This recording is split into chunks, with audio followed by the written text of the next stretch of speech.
And a very good evening to you and a warm welcome to The Turning Point for ITN Sri Lanka. The Turning Point, Monday, Tuesday, Wednesday, Thursday and Friday, live from 6 p.m. to 6:30, with guests who talk about what's closest to your heart, whatever it is. We ask questions on your behalf. Tough questions, perhaps difficult answers, but they all turn up here, where it matters, on The Turning Point for ITN Sri Lanka. Our guest this evening is a senior lawyer, he's President's Counsel actually, a former cabinet minister, and he's been in politics for quite a long time. He's right here with us. Delighted to have him, Mr. Faisal Mustafa. Good evening, Faisal, and thank you. Good evening, Faraz. And just to sort of remind everyone, please don't try and call, but the number to send your questions in is 0772 300 305. SMS or WhatsApp was fine, but no calls, please. Thank you. Mr. Mustafa, you're a professional man. You've been in government, you've been a cabinet minister and so on. So your observing of affairs is sort of a little bit better than the average man, let's say. What do you make of it in the last 2 years and before that? Your business too must have been affected. Your business is the law. It must have been affected. What do you make of it now? Not only business for us, our livelihood was affected. Yeah. We had no gas, we had no electricity, we had a 13-hour power cut. Then there was a man on the job, President Ranil Wickremesinghe. He took us from that era. So now the question is whether we want to buy a dream or whether we want continuity. When you say, do we want to buy a dream, are you referring to the different promises being made by other candidates?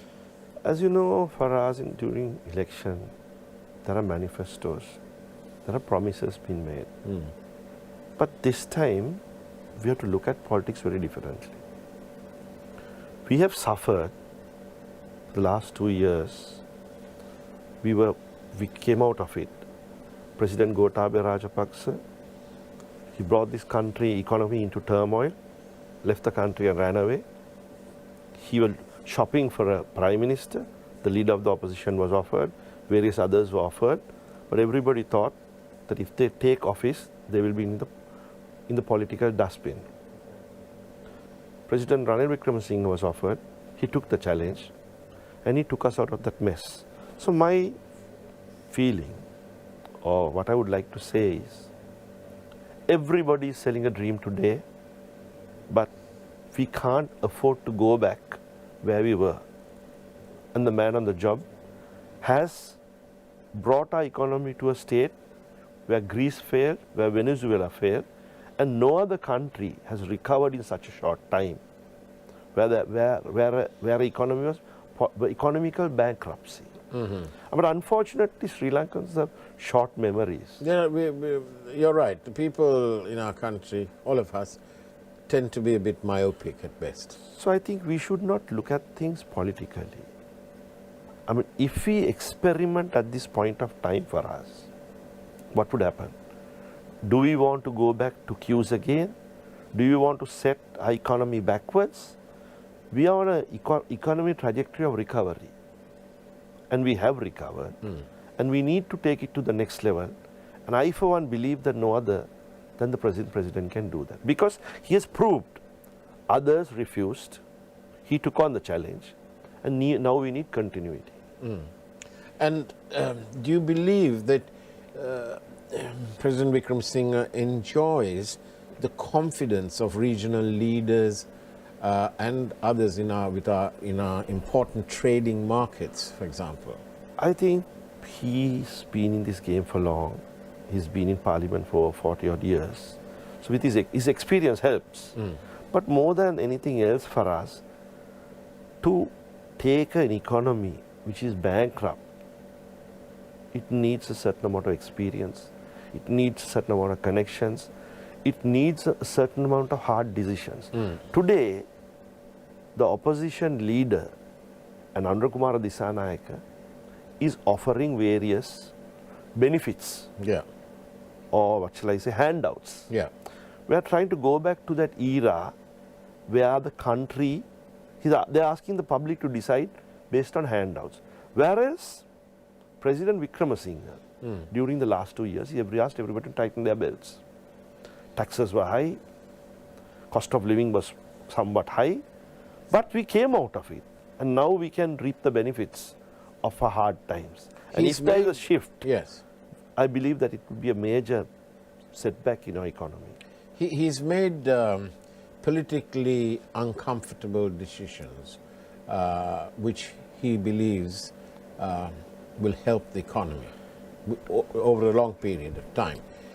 But these were not politically easy decisions for him to make. Do you believe that now that he's made them and we've come to this level of stability, that politically it will now be in his benefit? Unfortunately for us, President Wickramasinghe, every time he governed, didn't make decisions which were politically right, but which were right. I mean, when he takes over government, the coffers are empty. He fills it up and somebody comes and ruins it again. But this time... When is that going to stop? That kind of this time business? I believe the public of this country are wise, because it has hit their stomachs. I mean, everybody has suffered. Yeah. I mean, all of us Yeah. had 12 to 13 hours of power cuts. Indeed. And we didn't have fuel, we didn't have gas, medicine was a problem. Yeah. I mean, we need to remind the public of that era and say and tell them that don't buy a dream, be real. Be real. That's what like That should really be the slogan. that should be the slogan should be real. Don't buy a dream. Because I think it's easy to sell a dream. Unfortunately, if you take up politics, continuously leaders are selling dreams. Well, we had 2 chundus of rice from the moon. I know. We also had the Dhammika Pani. But only thing is, from the time of independence, Yeah. the economy has never collapsed to the way it was collapsed 2 years back. So from that perspective, I think people have learnt a lesson. And I don't think people are going to buy dreams anymore. And what was that lesson? Was it that you can't hand over your country to an inexperienced but promising person? You'd rather hand the country to an experienced person rather than an inexperienced person full of promise. A politician is judged by his track record. President Wickramasinghe will take leader of the opposition or Anukumara Dissanayake. If you compare those three, this man knows international politics, he knows his economics, and also he is willing to take decisions which are beneficial for the country long term. Unfortunately, during the last 2 years, if he was to play politics, he could have given handouts, he could have made taxes low and taken our country to a bankruptcy after the election. Right. If it was another politician, Yes. they would have made all kind of promises, given handouts, and finish the economy just to finish the. For him, winning the election is not his ultimate goal. His goal is he was given a mandate to better the country during that period. That's what he always said. I will think about the elections later. When people around us was worried, why is he not playing politics? I mean, for him, serving the country came first. And you passionately believe that? No, it's obvious. I mean, I've been with President Mahinda Rajapaksa, I've been with President Maithripala Sirisena, and I know the difference. All of them played politics. From the time they took office, what was the end game? How to win the next election. President Wickramasinghe, his end game was not to win the next election. If it was so, right, he would have not increased the taxes. He would have just given handouts. And after the elections, we would have been in a mess. And now, the handouts which have been promised by the leader of the opposition and Anukumara Dissanayake, if it is to be given, our economy will again go back to bankruptcy and we will not be able to achieve the goals of the IMF. And when you look at it from a legal perspective, at least a legal perspective, and perhaps an economic one as well, how possible or not is it really to change, renegotiate the IMF agreement? I mean, President made it very clear. countries which have tried to do it Yeah. have learned a lesson. If President Wickremesinghe could have made life easier for us, and yet had the IMF agreement intact, Yeah. he would have done so. No leader wants to give hardships to the masses. But sometimes, where President Gotabaya Rajapaksa, one of the most inexperienced leaders, Yeah. who only propagated racism, Yeah. right, finished off this country, and he took it up. He took over the reins from there. Yeah. And so he had to do what he did. And that's what, and you can't. I mean, when you deal with the IMF, they give you goals. Yeah. Now, if you go to give the handouts which both the leader of the opposition and Anand Kumar Dissanayake has promised, Yeah. we will never reach the IMF goals, right? And thereby, I mean, we'll go back to the earlier status quo. Is Sri Lanka ready, though, to enter an era, or an era of no handouts, where you pay for what you need and you pay market rates for it? I think the public has to be educated to do so, but certain welfare, like fertilizer. Yeah. Fertilizer has to be given at a concessionary rate because we're an agricultural country. Yeah. So there are certain areas which we have to do things, Right. but not to give handouts the way the Rajapaksas did. Yeah. When President Mahinda Rajapaksa contested President Maithripala Sirisena, Yeah. he gave everything possible, Right. hoping that he'll win. Yeah. But that shows people don't look at that alone. They probably accepted it all and voted the other way. That's what happened. And Mr. Mustafa, how do you think that Sri Lanka is viewed by our neighbors and our trading partners now, 2 years later? It's Sri Lanka's success is an example. So other countries see economic stability coming in, and other countries would like to partner us. You see what happened to Bangladesh, see what's happening to Maldives. We could have easily taken the road Yeah. where Venezuela and other countries ended up, Yeah. and Greece. But President Wickremesinghe, even though he inherited a government, which I would say is not the best, I mean, various views are expressed. Yeah. It wasn't ideal. He inherited a regime from President Gotabaya Rajapaksa, Yeah. which is not an ideal regime.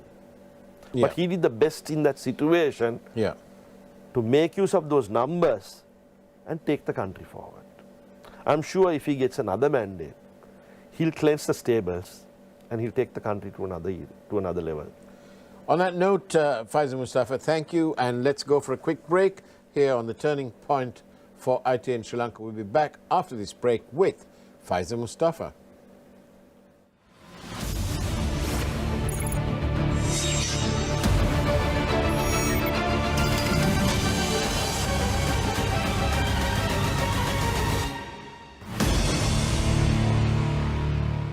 Spicy fun bite එක විවර කරන්න beat එක remake කරන්නට වෙන්න හදවත වවලා යන්න ගින්දර fashion කරන්න fun උතුරන්න කොත්තමි kick එක මෙන්න prima කොත්තමි fun තමයි නව best ever sunlight පෙරටත් වඩා සුවඳක් සමගින් සුපිරි සේදුමක් ද්විත්වාරක්ෂාවක් දෙන නව Klogard Natural Salt. සමේ ඇතුළටම ගමන් කරමින් ඩාර්ක් ස්පොට්ස් අවම කරමින් දෙගුණ එක ග්ලෝ එකක් ලබා දෙයි. Glow and Lovely Serum Cream. prima කොත්තමි fun තමයි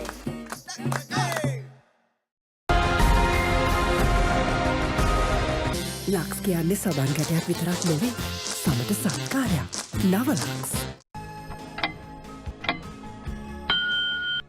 ගුණ පරපුරක සහතිකය ඇංකර් රුපියල් 50 මයිලෝ සැෂේක සමගින් දරුවන් දිනපතා පෝෂණයෙන් ඉදිරියට දෙන පොකුරු එක්ක සුවඳ කොයාවල් පිරිහැඟුමන් නැව්වා thank you කොයාසෝ දඟකාර සුවඳ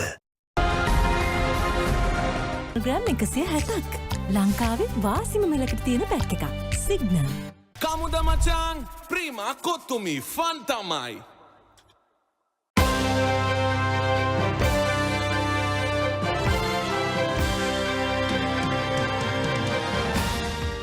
මුදල් ලේකම්ගෙන් මැකෝ කළ ඉල්ලීම.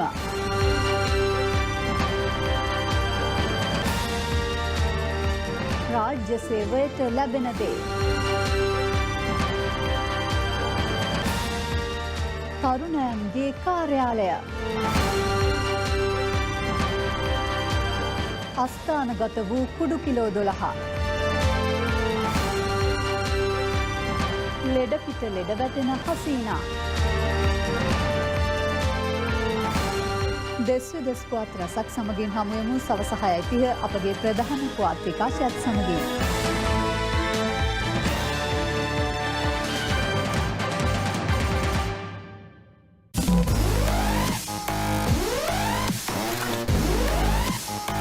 తన పేషెంట్ని నీ ప్రాబ్లం ఏంటో తెలుసా? ඔවුන්ගේ පරස්පර ලෝකයන් අභියෝග හා ප්‍රහසන මිශ්‍රයකින් ගැටෙන අද්විතීය මිත්‍රත්වයේ හෘදයාගම කතාව. మాఫియా సార్ వాళ్ళతో పెట్టుకోకూడదు. డాక్టర్ సార్ మనతో అబద్ధం ఆడుకోండి. දේවදාස් හෙට දහවල් 12:30ට.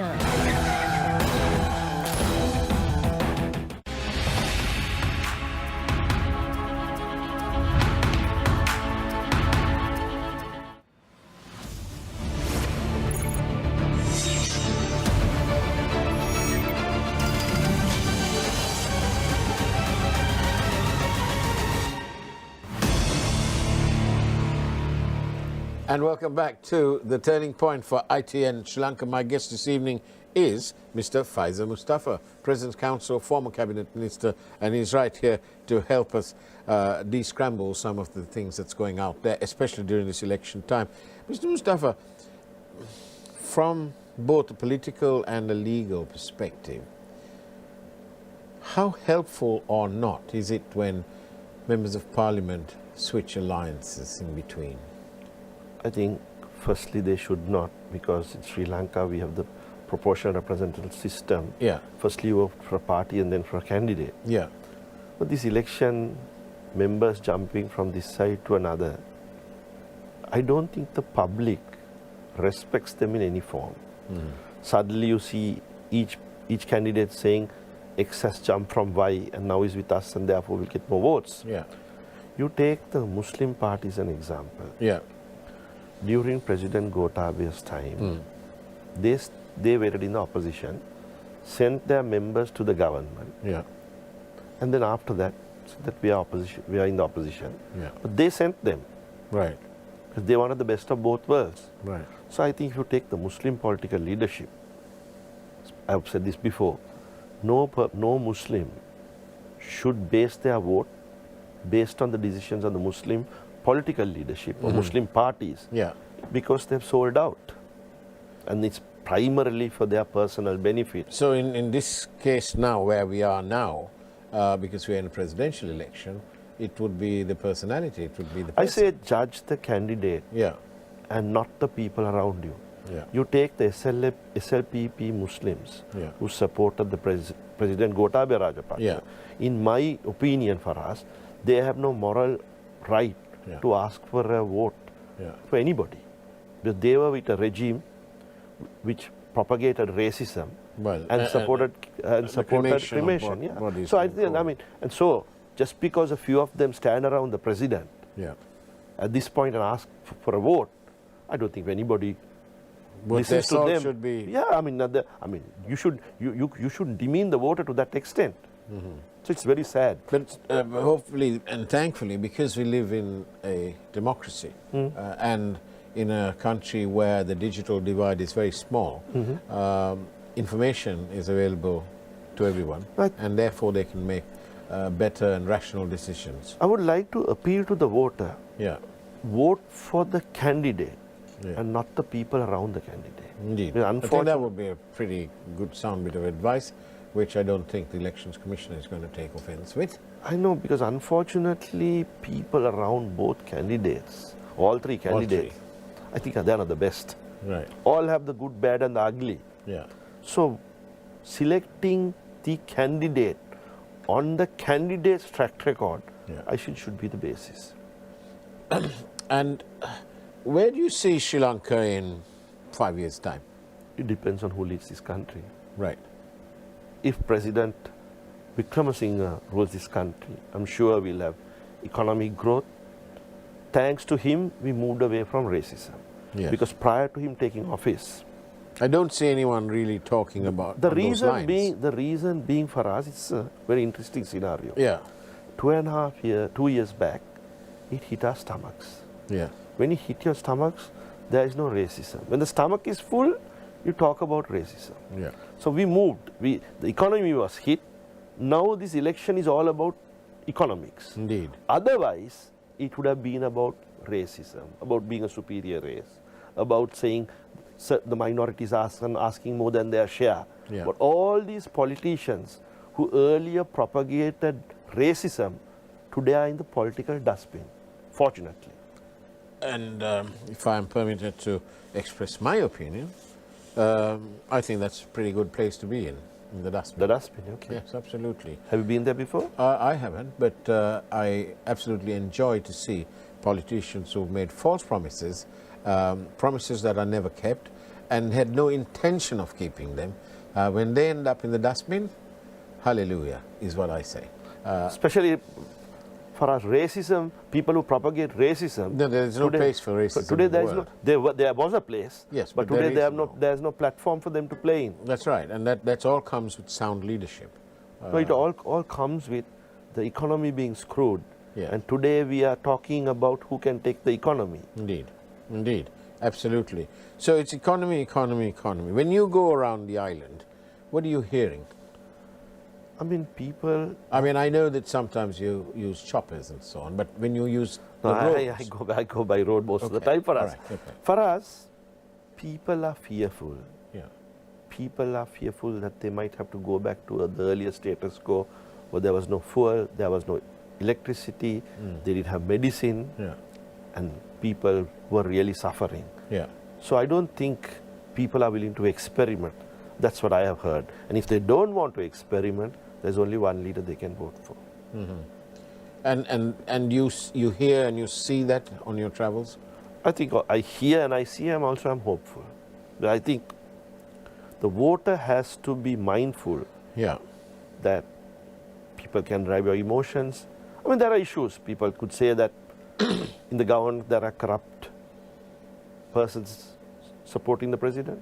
Then one could say there are corrupt persons supporting the leader of the opposition also. But unfortunately, various issues of that nature also being raised about the people around the candidate. But I would say the president inherited a regime, and in that regime there was the good, bad and the ugly. So I'm sure he'll cleanse the stables. When you are in a position such as that you find yourself in, mainly because of your legal work, your legal practice and so on, do you feel that there is a real need to address unwanted expenditure at state level? There is for us. I think there needs to be productivity attached to every act by the state. Unfortunately, in all regimes, you see opening ceremonies being more costly than the actual development taking place. So there is a need for a change of mindset. And politicians should be more mindful when utilizing state resources. And sometimes you see them using it for their personal benefit, which is very unfair. And also I say that even leaders should not pander to ministers or to members of parliament to woo them and win them over by giving them certain benefits which would be detriment to the state coffers. And of course, we have this government brought in some pretty useful pieces of legislation, like the Central Bank Act, the Economic Regeneration Act, and the limits on printing money. Those are very good. They're very positive steps. Very positive, aren't they? They're very positive. So that it goes a long way in avoiding, shall we call, fancy projects. Whatever legislature which has been brought in, there need to be discipline And there are needs for public officials and politicians to feel that when they deal with state resources, they should act with more responsibility. And what is your, I think we've got a couple of minutes here, I could ask you, what's your take on the need for media regulations and media regulators? No, you have to balance both interests for us. Unfortunately, does a TV station carry news only in public interest or their personal interest as well? So to balance both for us. I mean, the media should be regulated in some form because a person's character could be diminished. And today we don't have criminal defamation. I'm not for criminal defamation. No. But there needs to be some sort of policing. A self-regulatory mechanism would be the best. Where the media channels itself act with more responsibility. But unfortunately, that doesn't seem to be happening for us. Because you see, each channel, if you take state channels, they would propagate the view of the state more than others. If you take certain private channels, there would be more support. There is, in that context, in that whole holistic picture, there is nothing called a truly independent media anywhere in the world. And there never has been, and there probably never will be, as we had to go back to what John Swinton said many, many years ago. But many countries, including the United Kingdom, they have Ofcom, but they have regulations which the channels know that they need to abide by, and they have an independent regulator who oversees that, eventually reporting to Parliament. I don't think that any media station needs to be worried about that. I think that's a very fair suggestion for us. You need an independent commission to monitor and to sanction the media when they do certain acts. Because you can finish off a person's character. And all what he can do is file a defamation suit. Which would take years, and also most channels, their assets are not with that company, they are in another company. So you might have an empty decree which you can frame and keep. So I believe that there needs some policing, but we are a democratic country. The public have the right to know. That should not be curtailed in any form. The public has the right to know. We borrow a lot of things from the cradle of democracy, Westminster, and in Westminster we have something called Ofcom. And all regulations, media institutions are regulated by them. And nobody's, some are unhappy, but It also depends on, for us, who you appoint.